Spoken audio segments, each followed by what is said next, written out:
fishing, it's in my soul. Welcome to the Salt Strong Podcast, disrupting fishing entertainment as you know it. Prepare to laugh. Prepare to get to know fishing legends in a whole new and unfiltered way. And on occasion, you might even learn a thing or two about fishing. Here's your host, Joe Simons. Like diamonds. Fish! Flounder. What's up, everybody? Luke is on a little flounder here. We're doing a weedless shrimp rig. And we're just fishing some docks. And nice little flounder. I'm going to take a little picture of that while we kick off the podcast. Yeah, we don't get too many flounder here in Tampa Bay. Yeah, we don't target them very often. Little fella, he's barely hooked.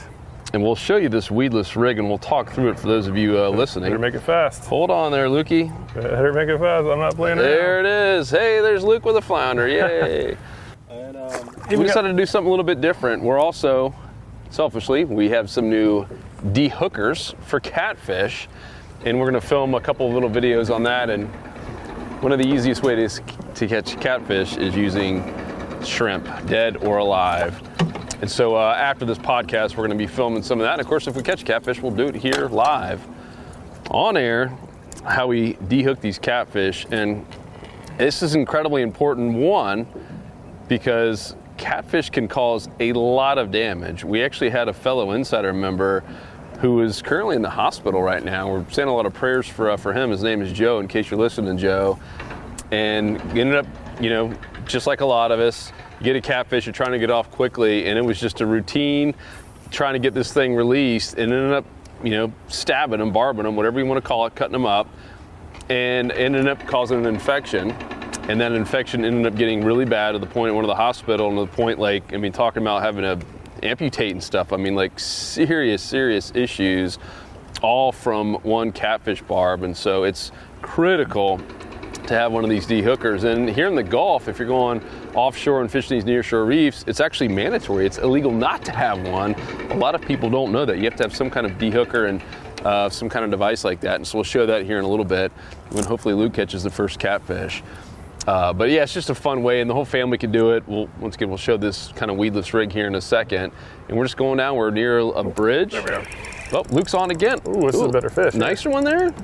Look how quickly he pulled it away from the dock. Yes. Oh, that is just, what a move. What do you got here? Looks like a grouper. Yeah, grouper. Yeah, they. Oh yeah. Not as big as I thought. They sure do fight hard, but it's a big inshore grouper. Yeah, what we're using, I'll show you the rig. It's really simple. It actually goes back to the bass fishing days. Ooh, come on there, buddy. So back to the bass fishing days, we have a bullet weight, right? It's like a bass rig, bullet weight, and a J-hook. And we're just rigging, whoa. Get this guy off here, and we're just rigging this shrimp on here so that it's totally weedless. Joe, if you can show how it's done. So we got the bullet weight shrimp. We're ripping the tail off first, and then we go in through the back, and usually just small 1/4 inch, go through, and then flip it, and you could take it right in here. And so if you see, Cody, if you can zoom in, that thing is weedless. The hook point is not showing. It's probably a better angle with the sun on it. And you can see that it's still a shrimp, it's still alive, so it actually does kick a little bit, and I'm not having to worry about getting caught on dock pilings, crab traps, whatever else might be down there. Now, there's still a chance of obviously getting caught, but we're just trying to always minimize that. And this is one of our favorite ways to fish bridges, docks, any kind of pilings with a lot of structure. It's a really simple way to do it. And then a lot of times just a quick little underhand toss to get it up near the dock. And then as Peter Deek said, watch this, Cody, let the line go out first. One of the biggest mistakes people make, if you saw that video, is one, they cast it out right near structure like I did. I got there just really just a few inches away from it. And then they do two things. One is they flip the bail, which instantly stops the line from going out. And then they even put the rod tip up, which now you've taken your bait, in some cases, many feet away. Look, that something's tapping it right now, which is a little small fish. Many feet away from the actual structure. I'm looking for that big thump, not these little pinfish. There must be a ton of little snapper and pinfish down there. I think I might have just been robbed. That's the best way to fish these pilings, is get up as close as you can, practice those underhand casts. If you haven't seen our casting mastery, a lot of it is based on trying to get long cast, but some of it is just that short and sweet and technical cast as well. I got robbed by a little bait stealer. If you guys haven't seen some of Luke's underwater bait stealer stuff, it's usually not the big fish that are doing that. Yeah, They're the ones that inhale it. yeah, and also when a lot of these, we're just fishing residential docks, right? I mean, all of us have docks like this. We're probably about maybe half mile to a mile from the pass, so we're pretty close to the Gulf, and there's a good amount of current flow here. And when you have current flow, you have structure, you have depth. It's probably about 10 feet of water where we are. There's going to be fish, and where there's fish, there's going to be fish that eat shrimp because pretty much everything eats them. But we have some rocks up there.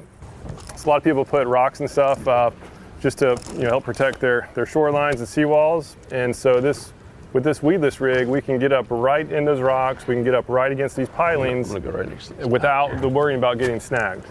Obviously, it's impossible to never get snagged, but with the fact that we have this bullet weight, which is essentially snag-free, and then we have the shrimp that's rigged on there so that the weight that the hook, actually every once in a while the hook will poke through. You need to be careful with that.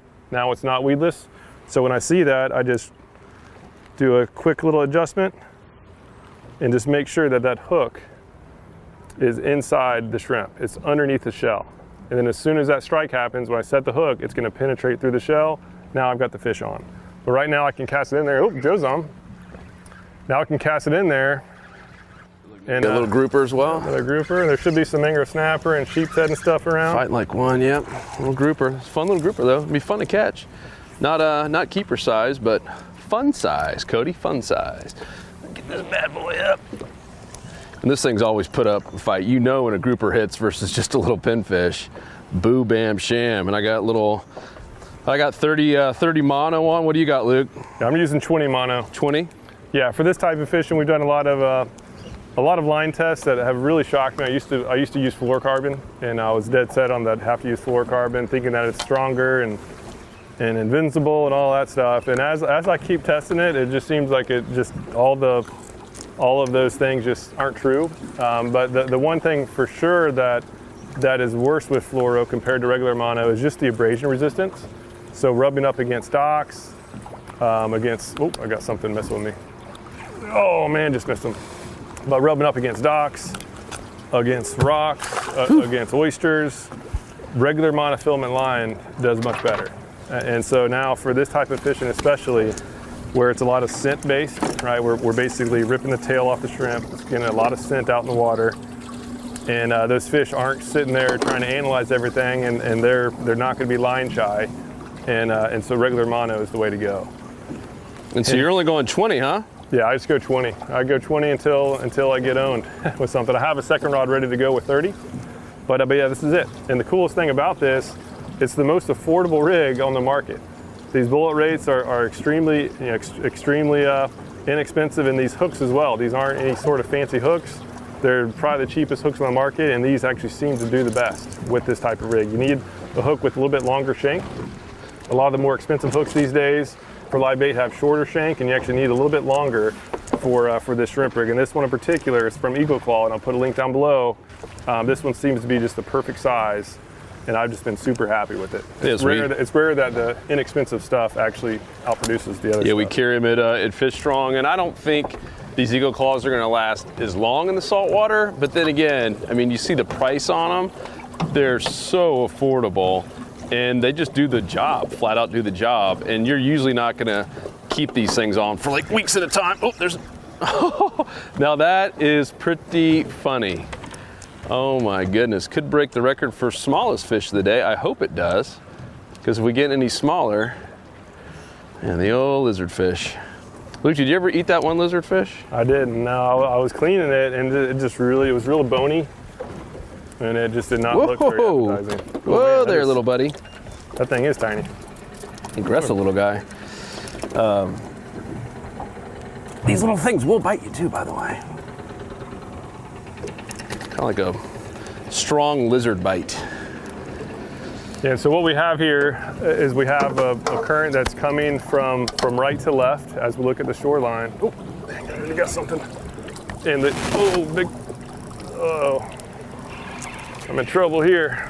Oh, I think I got him around. What'd you get? Yeah, I think it's another grouper. Oh, sheepshead. There we are. Nice sheepshead, dude. Heck yeah. Heck yeah. Yeah, but it's important to let the current be your friend, right? So instead of having to try to cast it right on the piling, so in that case, if you're watching, I don't know if it was on camera or not, but I casted to the right of the piling, knowing that the current was going to take my bait from right to left. And so by the time it got to the bottom, it was right down there on the piling, and that's exactly where the sheepshead was feeding. Get that thing in. We're going to get a thumbnail pic. So those of you listening, and especially Courtney and Jake, that's a nice sheepy, dude. Give me a Solid hands one. up. This will be the thumbnail pic. If Luke can get this right. Courtney and Jake are always asking for good thumbnails. You get the weight right there, and it's So here it is. That's a good thumbnail right Weedless. there. There we go. weedless shrimp rig. Whoa. Sweet, dude. Whoa! Yeah, this guy's That's a coming. keeper, This guy's coming home for dinner. keeper sheepy right there. Anyhow, we're constantly thinking about the entire part of the video, including thumbnails. We used to get, especially these live ones, I'll be honest with you, it adds a little extra stress when kind of putting ourselves out there, if you will. Look at that guy, he's still kicking while he moves his tails off. And so a lot of times we're a little bit nervous, especially right now, fishing a brand new spot. And we don't want to be skunked. We don't want to have bad days on film. It happened. I remember it was like, I think it was the second one we ever did. We almost debated never doing these live ones again. And we went 45 minutes without getting a single fish until the very end. Luke stuck a nice redfish. And like we were debating even like, oh man, this is like horrible. But we had brutal. So much amazing feedback because it's real. It's what really happens in the water. I think just like with Instagram and some of, like, I got a young daughter now, and you know, trying to tell her that, hey, what you see out there on Instagram and magazines is not the real world. I think it's a disservice to women in general when they see these girls who are basically just photoshopped like crazy. Well, a lot of the fishing TV shows, we're friends with these guys. I'm not trying to throw them on the bus. It's entertainment. I get it. They're putting a show together, but they don't show the bad stuff. It might take them sometimes 3-4 days just to get one 20-minute episode, and they're basically showing the highlights. They don't show the days where they go 2-3 hours and have to move spots before finding a fish, and that's what we wanted to do. And after that feedback we got from so many anglers like you guys, and thank you, just saying, hey, I appreciate you guys showing a really tough day and how frustrated we were getting, and then ultimately what we did to correct it, to actually go find the fish. And so ever since then, we're like, all right, you know, once a week, weather permitting, we're gonna go out there and just film one of these, rain or shine, good or bad, and show what happens. And we've had some blunders. I've dropped a few trout, yes, I have. There's no denying it, and we haven't edited anything out of these, which is it's kind of cool to be able to do that. Yeah, this one we're combining with an insider report. So this is a spot, our insider reports, in case you're not familiar, is we go to some area we've never been to before, right? We do some pre-trip planning.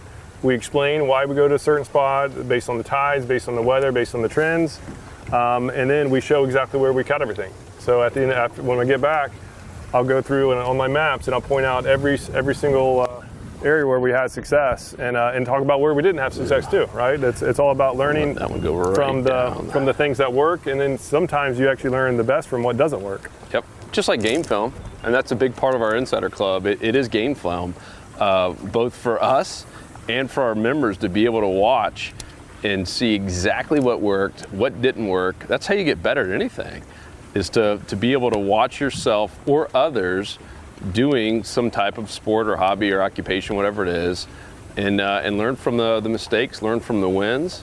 And we've had some days where it's just been absolutely killer. We've had some days where it has been brutal, where the only thing we caught was a little sunburn.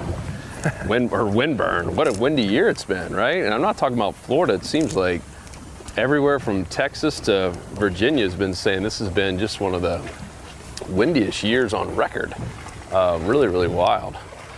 And if you guys missed the tackle episode, I hope you will go back to listen to that. And that was kind of the truth about what's happening here in the tackle world. Some kind of good news. You know, ever since we did that, there's been a lot of manufacturers who are reaching out to us, some small ones that we didn't really know about that had great products. And not that we're going to get away from the ones we've always had, but we're testing out a lot of cool stuff right now is all I'm going to say. One thing that we've always prided ourselves on here at Saltstrong and with our club, because we now have 21,000 members, we've honestly got quite a bit of pull, if you will, and manufacturers are listening to us, and we're also able to pivot quickly, because we're essentially online. We don't own a bunch of manufacturing plants that we're relying on.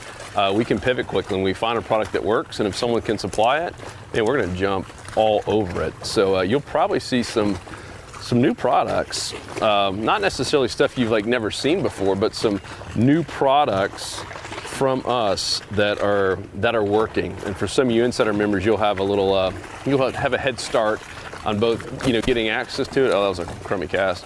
Getting access to it and just seeing what we're doing. We'll have some videos coming up. We'll start showing some of the things that we've been testing.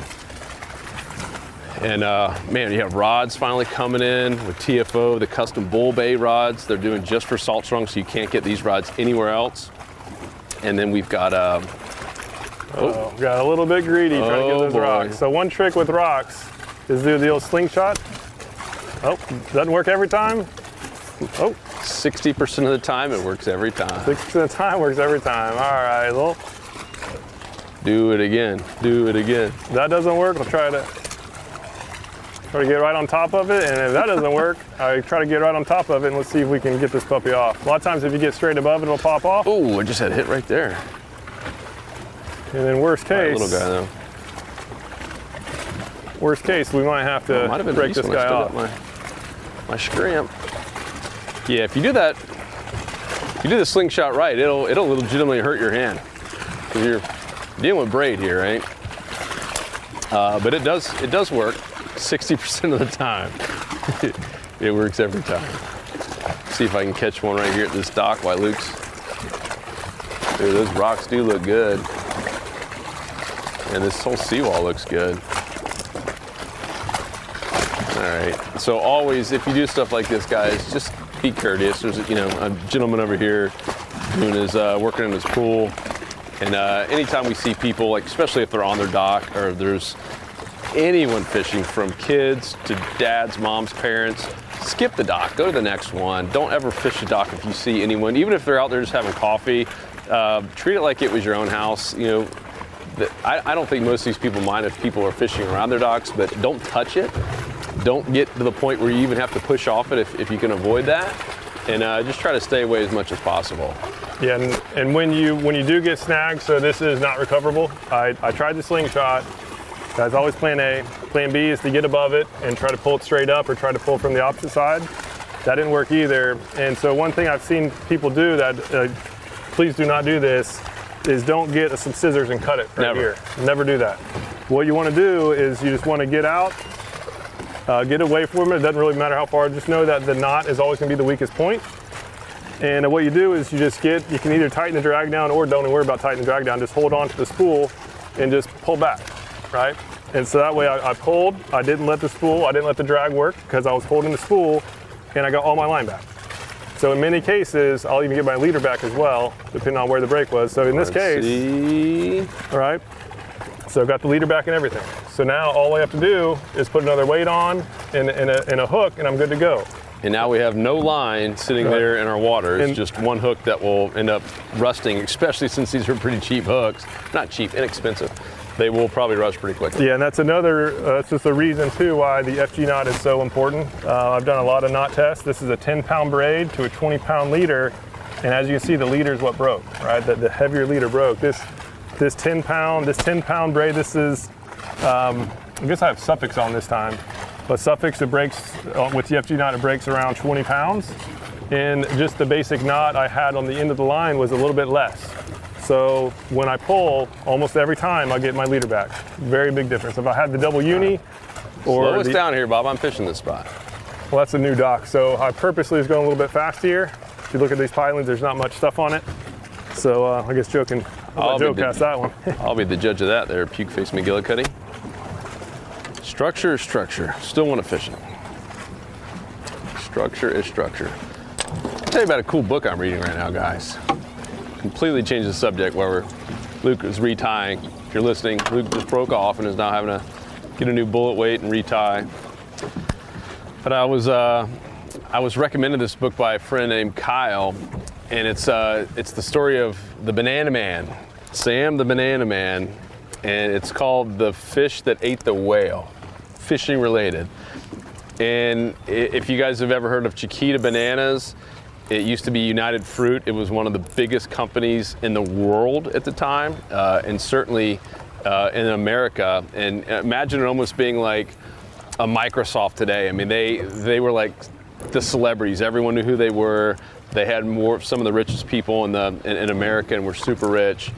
And this guy Sam, who was an immigrant, saw the opportunity. And prior to I think it was 1890 or something, there was no bananas in America. Can you imagine, 100-something years ago, that there was no bananas? It was completely foreign to America, and they started bringing bananas in and having to teach people about why they're good for you, and turn it into something that now is consumed every day by hundreds of millions of people in America.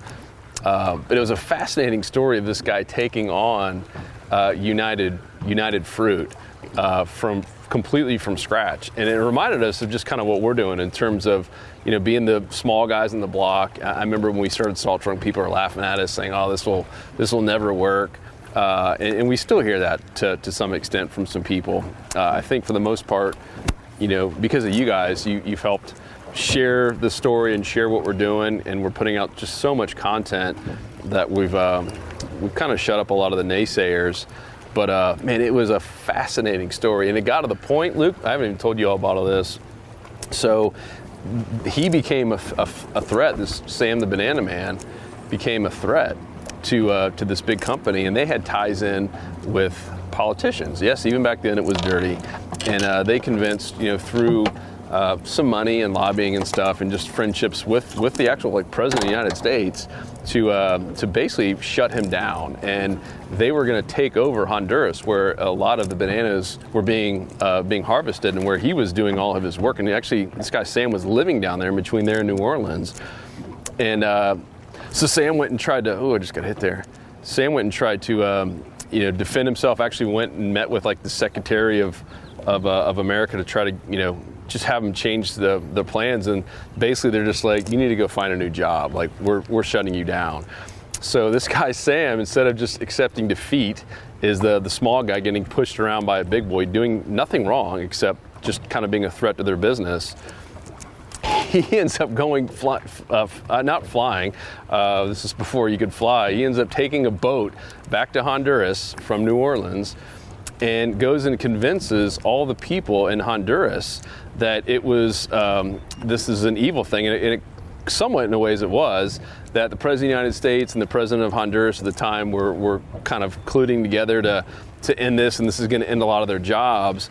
And he ended up creating a legit war, and they ended up, I don't know if they ended up killing the guy, but they captured the president of Honduras, the people did. They literally revolted because of Sam got them all stirred up.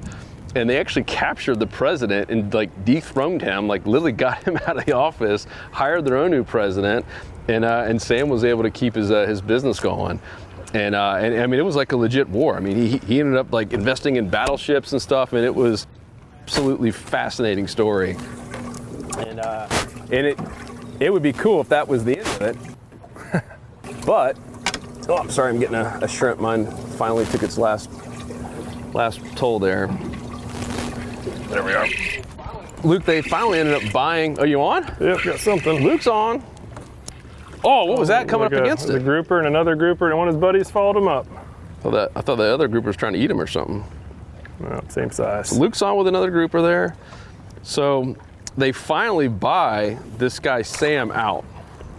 So he's now such a threat. United Fruit, who's massive, ends up, I'll come up here, Cody, I'm sorry, ends up buying him out just to kind of get him away. And what they ended up paying him was a little bit of money, but most of it came in United Fruit stock. So he was now one of the biggest shareholders of United Fruit. And that gave him voting rights. But besides that, they kind of just treated him like, hey, man, just go away and leave us alone. And he kept going to these meetings. And at this time, United Fruit was struggling. This is now 1930, 1932, Great Depression. A lot of companies were struggling. and they were making just bad decisions. It happens a lot of bigger corporations where the founders are no longer there, and now it's just run by a bunch of, Harvard grads, and I think it's Harvard grads, but guys who have never spent any time. They never went down to Honduras and never went down to South America and Africa where the fruit was being manufactured. They literally made every decision from a boardroom in downtown Boston. It would be like us trying to say what lures work from our office and never getting out in the water and trying stuff. And so he goes in there, he's getting real frustrated, and they basically just told him to shut up and leave and just go away. And so he gets so mad because not just the fact that he was getting insulted by these guys, but he was one of the largest shareholders in terms of individual stocks, and his net worth would have been cut in half because of the poor choices they were making. So dude, he goes around to every one of the biggest investors in that, like literally goes knocking on doors, having dinner with people. It took him like a month to do this, and he gets them. He has all of them sign their proxies, their votes to him for the next board meeting. So he knows this, like it's his last card, and so he goes in there one last time to the final board meeting where they were making all their big decisions. And they laughed at him. And he says, well, let me show you guys something real quick. And he goes to his briefcase and he slaps down all of these votes that he now has control of. And they basically gave him unlimited to vote however he wanted to. And he says, as of right now, I'm the president. You're fired. You're fired. He literally fired the entire board except for like one person. Fired 20% of the entire company, the people who were just worthless and not really working hard, and then put all the right people in and completely changed the company, which is why they call it the fish that ate the whale. I mean, he did the impossible, and like they didn't even believe him. They're just like, no way this is possible. This guy literally just had enough votes to fire the entire board, including the president of the company, et cetera, and called himself the president and went down there and just did the right thing. It was just a fascinating story. So if you guys are into reading or even Audible, it is wild. And I left out tons of parts. I mean, he literally created like a war in Honduras, and it was absolutely nuts. All the things that took place, and once again, this is before you had commercial flights and stuff, and so he's having to do all this via ship and bringing ships over and buying old battleships. I mean, it was absolutely wild, and it also lets you know that the government has been corrupt since day one, since way back in the 1900s. That part was a little bit disappointing just to hear all the stuff that goes on and like literally killings and stuff that they tried to hide. I mean, it is wild, what comes out 100 plus years later from some of these stories that politicians and stuff are involved. Really fascinating. So we're going to start book clubs now, Joe? Dude, everyone likes a good story. Right. Let me know if you guys like that story. Oh, a dolphin. No wonder. Not catching me. Oh, Luke's on. Thank you, Luke. Sheepshead. Even though your rude comment about books, that's what you get a little grouper. Now we're going to have this dolphin next to us. So with dolphin, as Joe said, it's very important not to feed dolphin. So just make sure not to do that. Don't make it easy on them. Some of these dolphin, they'll come up. If you catch a fish, they'll come up around the boat. I'm looking for them. If that's the case, I'm not just going to let this grouper go. I'm going to get up right close to the dock, and I'm going to let it go right next to a piling. So the fact that he hadn't come up in a while, he might be trying to get us. So I just want to make sure to give this grouper a chance. Actually, the fact that he hadn't come up, he might even be good. But I'm just going to give him a toss right next to this piling. That way he can go down and have a little bit of safety. And I think we're in the clear. That dolphin must have taken off. Yeah, sometimes it's unfortunate that people feed wildlife. That's not good in any case. Obviously, with alligators, that's not good. Same thing with dolphins. Same thing with birds. Yep. And a lot of people feed them, and now these dolphins are trained to go up to boats and just harass anglers. It's just not good. So just make sure not to do that. They're cool to see, but yeah, please don't feed them. And they're so fast. So if you release a fish like that out in the open, I mean, it hardly has a chance, especially if you just landed it. So anytime Luke did the right thing there, get it as close to any kind of structure, piling, something that's going to give it a chance to hide behind.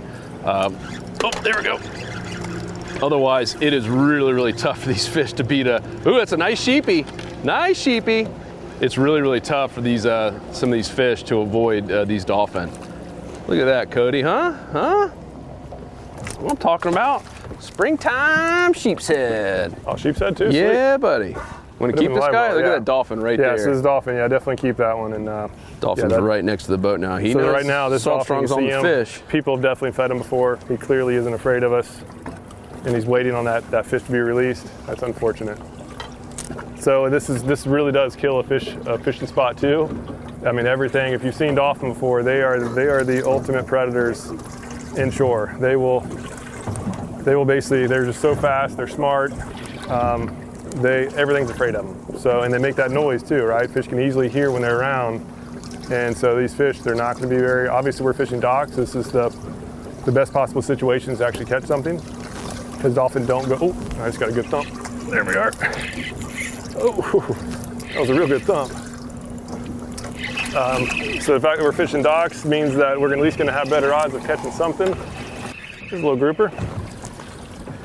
But in general, the bite usually really shuts down around when dolphin come around. So what I'm gonna do, I know this dolphin's watching the boat, so I'm just gonna quietly go up to this dock, and I'll just give him a nice little release close to the pilings, and make sure he doesn't become dolphin food. All right, so hook's out, so I'm just gonna give him a nice little, I usually don't like to throw fish, but that was for its own good there. And hopefully the dolphin's taken the hint by now that we're not going to be the ones feeding them. And every once in a while they'll leave, but sometimes you literally have to switch spots. That is never a good thing. But yeah, this is the cool thing about this rig. And so as far as the tackle, so I've switched rods. The first rod I had was 7.6. That was the Bull Bay custom rod. I love it. It has good feel, good power. This one's a little bit smaller. This one's for smaller fish. I had a hard time getting that grouper out of there. This is a 1,000 size reel, so my line retrieve isn't quite as good as what it was with the other setup. And then this is a 7-foot rod that is a little bit softer tip. So this one is not so much, definitely not my favorite for this type of fishing, but it was just one that I had ready to go, so I thought I'd bring it out. And I'm using the 7.6 TFO Pro, my all-time overall just favorite rod. Oop, a little bit too good of a cast with this current coming in. So we do have an incoming current, and we're just fishing areas right near the pass where we got moving water, we got bait, springtime. Oh, did you see that, Cody? Dude, that was probably a grouper. That thing hit like a freight train. Dang. And I got, of course, my Daiwa Exist, the most expensive spinning reel I've ever bought, but doggone, it is, even Luke admitted it's the smoothest, but it's tough to spend this much money on a spinning reel. I personally would buy 7 Fuegos for the same price, but it is a lifetime warranty, so it got that going for me. And they do, what is cool is there's, I think here in the state of Florida there's like 5 or 6, so they're kind of spread out, and they're Daiwa certified shops. And you can take it once a year, it might even be twice a year, but certainly once a year to any of those shops completely for free, and they will clean the entire thing for you for life. So it is a lifetime warranty. That's really what you're paying for with this, is to have this, something that I could still be using 20 years from now that my son or daughter or daughters could be using. And it is smooth. Luke, I think we did a disservice to these shrimp back here. I believe I just saw a sheepshead feeding on one. In the well? The sheepshead are feeding on some of these shrimp in here. How do you know that? I literally just saw one go and attack one. It'll be all right. Huh? Oh man. What makes you think I'm a life over here catching fish to care, Joe? oh, sorry. Luke's too busy catching fish to care. Grouper. Golly, these things feel so much bigger than they are. This has been what hit me. I got a big hit, same dock. When these guys hit, yeah, this dolphin's still on us. So the dolphin's on the other side of the boat. So what I'm gonna do, golly, I do not like this. Yeah, we got to end this pretty soon. I just don't want him to get a bad habit from us. We're coming up to this point here as well, but not bad for a new spot. You guys got to hear some good stories about Sam the Banana Man. See how the weedless shrimp rig works. Pretty simple and so effective. There we go. What in the world? Pinfish? Oh, spot tail. Well, that's pretty cool. Yeah, I haven't seen many of those around. Check that out. Heck yeah. Look, just like a big old pinfish coming up. Look at that guy. Tail on that. Whoa, they're slow down there, big boy. Watch out. And these little J hooks, not as easy to get out as the circles, huh? Oh, you even got part of my shrimp back. See if I can go catch another one with it. Yeah, I haven't seen a spot tail in quite a while around here. Well, you have now, Luke. Yeah. Can't say that anymore. That's true. It's a good thing you brought me along today. Yeah, that's what you're here for. Yeah, some days. Yeah, and just like what you're seeing here, right? So we had some success. So I actually stopped the boat, and we're spending more time here. Ooh, I just had another bite on you on that little. Not all docks are created equal. Some docks are better than others. This one appears to be a really good one. When you got, I mean, you can see behind us here, we got moving water, and this is kind of right at a point. And anytime you can maximize your structure, so we got a dock, we got a big seawall, it's a big dock, and we have kind of a point where there's some water pushing out. Really kind of two passes are coming here together in this area. They tend to have some fish. Now, if we could just afford this house, that'd be nice. What you say there, Lukey? Yeah, I think this is a fun little trip. Yeah, this is just proof that you don't have to go out and get super complicated on what you're doing. This is as basic as you can get. We just have some live shrimp. We have some very inexpensive rigs, right? Super cheap hooks. Ooh, just missed something. Bullet weights, normal gear, nothing fancy, and just catching a bunch of fish. I don't know how long we've been on for, but we've caught dinner, first of all, which is cool, and just had a bunch of fun. And it's just I think a lot of times people kind of overcomplicate things where they have to bring 20 rods out with each designed for some specialty. Oh man, just missed another one. In reality, it's just get one or two good setups and just spending more time on the pre-trip plan, right? I got on the maps, I was looking at the tides, looking at the recent trends in the insider community, and decided that this area would be good. These docks looked like worth a shot, and sure enough, a lot of fish. And at least so far, we've only gone through, it's like golf, right? You got to keep track of how many balls you lose. We've only lost one hook and one weight, right? Yeah. Oh, I felt like another grouper there. Came up and hit it hard. If I lost my... Dang it, Yeah, there's definitely a bunch of fish down there. Or it could be some big snapper too. Yeah, there's probably a lot of small stuff as well. I'm probably getting pinfish. There we go. Oh, I own that thing. Come on, get up. Oh Grouper. yeah, it's a bunch of little grouper down there. Nice size little fun grouper though, Yeah, just such an easy way to do it. And Luke's on too. We'll probably end up, I still see that dolphin back behind us. Spot tail. Yeah. Another spot tail? Dang, now we know where to come get spot tails. Yeah, I'm not sure if these are good to eat or not. I've never tried it. I've tried them. Oh, sorry, bud. I've tried them for bait before, and they weren't the best bait. There we go. Get that guy out of here fast. Heard that dolphin back there. Give that guy a chance. Yeah, so that's good. We've basically been blocking the dolphin from the dock side. So that was, I think we were a success on not feeding the dolphin, but I'll say a success on having some fun, catching some fish. Sure was. High five. Well, that's not really a high five. High five. All right, guys, we appreciate you. Couple things to do. One is go get this simple rig. I mean, it's there at fishstrong.com. Of course, members save 20% off. I don't know if we can get it any more affordable for you, but this just flat out works. It works year round. This works in Texas. We got Wyatt using it down there. He was up in North Carolina using the same thing around docks and bridges and structure. It is so simple. Kids can use it, and obviously we have a whole video if you need to get a little bit more in depth on tying that weedless shrimp. But man, that just flat out works. You're not going to use it in every single scenario, but anytime you're fishing structure like this, a few feet of water, I mean, to 7-10 feet of water in some cases, you just can't beat this. Yeah, it's when targeting fish that feed off of scent around structure, particularly tied to structure. If I'm on the flats going for snook, I'm not going to do this. Right, I'm going to rig it in the horn and keep the bait live so it has the motion.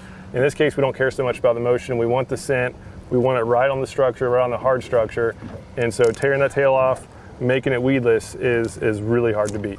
Yep. We fished. I bounced off of almost every single one of these pilings. Only got buried once. That was when I got greedy and went after the rocks. But yeah, it's just a great rig. I just started using it about a year ago, and it's been super, just blown away with it, and all season long. Yep. And then go to fishstrong.com, and then of course join us in the Insider Club. Not only you get 20% off all tackle, rods, reels. I mean, I personally bought this. I'm an Insider member as well. We go and use the same 20% discount. I mean, right here alone, I'm not saying you need to go buy an $800 reel unless you can afford it. It's pretty awesome, lifetime. But I mean, $800, 20% off. I mean, you've already paid for your membership for like 2 years just from buying one thing. We had Logan, our boy Logan, and give him a shout out if he's listening. He just sent me a text last night, and he's like, hey, my wife wants to thank you. She knows I'm buying tackle anyways, and now I'm saving 20% off. You spent about $400 last night, got a new rod and reel, and you do the math, there's $80 off. Yeah. Automatically pays for it, and we're helping them get in the right spot at the right time based on trends, because that's really how the whole club started 5 years ago, and that's why that was like the first 12,000 people we had, our members. We didn't even have tackle discounts. It was all about just finding the right spot, getting in that 90-10 zone as fast as possible. And now that we added this, it's a no-brainer. That's why we basically doubled in a year from 10,000 to now 21,000 members. Yeah, and the spot selection, the feeding trends, I should say, it's the type of spot based on the trends. Yes. That's still the number one focus. Number one. And now we have, we obviously have our coaches. Now we have Florida and White's over in Texas, but we have members from Texas, all along the Gulf, all the way to the tip of Florida, and then all the way up the Atlantic, all the way up into Maryland. And the members are now posting their own reports. Now we have real-time reports from members across the entire Southeast, and that has just been absolutely amazing. And that's what's been helping me a lot. I look at that before every trip. Oh yeah, I'm on there every day. Yep. It's just a wealth of knowledge, and it's not like a Facebook group where it's people just saying, hey, look what I caught, look at me, give me a like. It's really showing and showing the trends, and that's the focus. It's talking about what type of lure or bait was working. What tide it was. They're literally giving like every detail possible, and so it's anglers helping anglers. Exactly. It's so cool. So yeah, if you haven't yet tried it, just give it a shot. It comes with a 100% money back guarantee. You have the entire duration of your membership to make sure you love it, which is a year. So 365 day. If somehow you don't think it's awesome, we'll just refund your money. It's really, really basic, super simple. Give it a shot. As soon as you sign up, you'll just get quick access right away and be in there. We treat you how we wish other companies treated us, which is 100% money back guarantee, no questions asked for an entire year. Don't you wish all companies did that on all products and services? And then number two is we listen. It's the reason that we ended up getting tackle. So many members asked for it. It's the reason we hired, Courtney here recently is going to be a massive help. She and her husband, have truly kind of mastered the surf fishing and even pier fishing. And so she's going to start doing some on-the-water reports on that, because we've attracted with this club, a ton of boat anglers, a ton of skiffs, a ton of kayak anglers, and now a bunch of, surf and beach fishing and wade fishing guys. We got Wader Dave, who actually owns a really nice boat and kayaks and paddle boards, and he wade fishes like 220 days a year. And so we have all kinds of extras we're constantly bringing on for you guys. The two goals is that you save time by getting in the right spot, and then you save money. And then the bonus is meeting friends and having fun. We got a cookout coming up, a big barbecue. Yep. We're going to start doing more of these now that I think enough people who want to get their COVID shot have, and those who don't, that's completely fine. Probably just won't ever get it, and that's completely fine. But for those who have it, I think some of that stress and fear, whatever, is off. And so we've already got one big cookout coming. One of our members is hosting it, and many more to come, all over the place, not just Florida. I know even last year we had one in North Carolina, one in Virginia. So don't just wait on us. If you're a member and you want us to help promote it, we'll do it. Obviously, if we can get there, we will. So that's all at saltstrong.com. You'll see at the top a place to join. And if you're a current member, you know where to go. Go back in the community. As Luke mentioned, we'll have a full fishing report. It's probably already out by the time this podcast goes live for the public. So it'll be there. We'll show exactly where we are and some other cool little hidden things that we'll be doing later today. And now we're going to catch a catfish. Speaking of that, I can't believe we didn't catch one. Yeah, I'm not disappointed. I can't believe I just said that. We got to go catch a catfish. That's your department. I'll let you get on that one. But yeah, so it was fun. It's dock fishing. It's just a lot of fun. So if you haven't tried it, give it a shot. If you go through our game plans, it's usually the best way to go out. We're just talking about just going out and just get some guaranteed strikes. Yep. It's almost as close as you can get to guaranteed strikes as possible. That was a spot we've never fished before. Still caught a good amount of fish. Nothing crazy big, but we got dinner. Got some shrimp, got your weedless rig, and a little bit of water movement, and you're kind of guaranteed to catch something. Yep. As long as you get the right type of area. So that's what we'll cover in the Insider Report, and And that's what we'll be continuing to share throughout the year as the seasons and trends change. Yep. So whether you're listening to this on iTunes or Spotify, Stitcher, or if you're watching this on the tube or on our blog, make sure to go to the blog. That's where we check every comment that comes in. They come to us. Takes us a while sometimes to get back, but we do respond to every single comment there, and that's at saltshrimp.com in the fishing tips section. And you can also look for the podcast link, and you'll see our post here. And at the bottom, you can leave a comment and talk to us. And of course, Insider members, you get our private time by being in the community where we're in there every single day. So guys, we appreciate it. We're going to go off to catch a catfish. Ugh, I feel so weird saying that. And also do some other stuff for our Insider members. So we out. Peace. See ya. 'Cause fishing, it's in